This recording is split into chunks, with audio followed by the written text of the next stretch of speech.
ماتش من الاول يضيع الشوط وزياده في جاري في نسق الخصم. كرة خطيرة لويس وجول لويس سواريز جول. انا بقول في بداية الديربي انه لو كتب التسجيل ستنقشع الغبة يا ابن الاوروغواي. 1-0 البيستوليرو بالمسدس، طلقة من 10 امتار، يقتنص الكرة الغدار، يهرب الكرة ويكمل بها مشوار قدام انصار غير الانصار، قدام انصار اسبانيول، ويسجل هدف بداية المشوار نحو الانتصار. اسبانيول يخسر حاليا الرهان، كرة هدية والهدية لا ترد مع قناص بحجم المرعب والرائع لويس سواريز.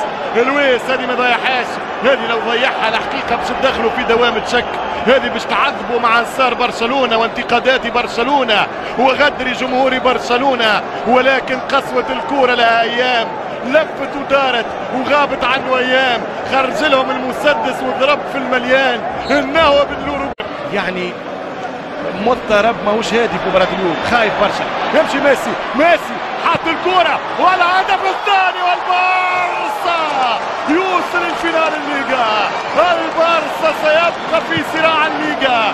ميسي والهدف الثاني من ايفان راكيتيتش الكرواتي ينهي حماسة اسبانيول. الابن العاق لن يعوق برشلونة والدريم تيم عن حلم الليغا من جديد. ايفان راكيتيتش مرة من هنا، ايفان يسجل هدف جديد، الباس ولا اروع، التمريرة حاسمة ولا اسيست مرة اخرى. ديون جراندي ليونيل ميسي لراكيتيتش، والراقي يرتقي للبارسا في صدارة الدوري مع نادي ريال مدريد.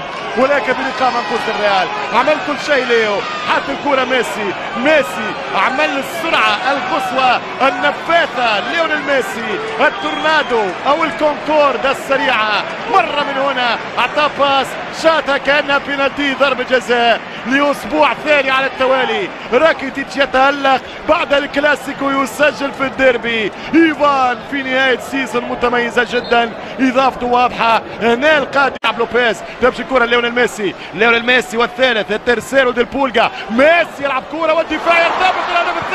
الهدف الثالث يا الكتالوني، الهدف الثالث. رصاصة الرحمة او رصاصة القهرة او رصاصة النقمة او ديربي لن يعوقك يا لويس انريكي. 3-0 للإفس برشلونة. ليس نيمار يا ابن السيليساو، ولكن انه ابن الجار، انه الجار الاوروغواياني لويس سواريز في الدوبليتا. الثنائية الآن غاب والآن غاب، ولكن الآن سجل 2 غاب يعني بين ظفرين، تعبير مجازي. لو لم يحضر الآن ولم يساهم الآن لا ما سجل الآس ولما انتصر الأمسان ورفقاء الأمسان. هربة والكرة في الشبكة. 3-0. تسألنا عن الثالث المرتقب، هل هو نيمار أم ليو؟ في الأخير عاود من جديد.